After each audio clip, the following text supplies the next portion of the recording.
che diventi l'inceneritore dei rifiuti che arrivano da tutta Italia. Lo denuncia il Partito Democratico. Matteo Mokorovicic. L'ultimo atto di una storia decennale è una lettera, sufficiente a far infuriare il PD veronese ad accusare di mossa della disperazione l'amministrazione del sindaco leghista Flavio Tosi.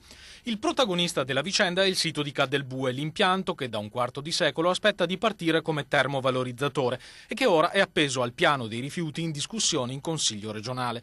Una storia costellata di stop, a cui ora si aggiunge l'ennesima polemica. La lettera di cui si diceva, appunto, inviata al Ministero dell'Ambiente da Gianpietro Cigolini, direttore generale di AGSM, azienda che gestisce Cadelbue. In quella lettera si candida Cadelbue a impianto strategico di preminente interesse nazionale, in base allo Sblocca Italia. Il PD però punta il dito. Vuol dire che tutti i rifiuti urbani e forse anche speciali e forse anche tossico-nocivi, cioè pericolosi, d'Italia, non di Verona a Vicenza, ma d'Italia, arriveranno, se passa questa proposta di AGSM, arriveranno a Verona, che smentisce radicalmente tutto ciò che si è detto in tutti questi anni. Un pericolo dunque anche perché l'impianto è in fase di stallo proprio perché la differenziata in regione è cresciuta e non servirebbe più bruciare le tonnellate previste con il vecchio piano di avvio.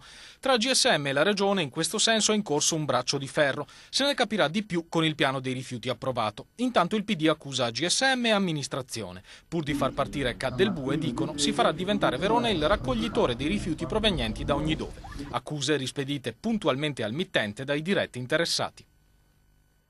Continua ad oltranza l'occupazione del Comune di Venezia da parte dei dipendenti, mentre a Roma è al lavoro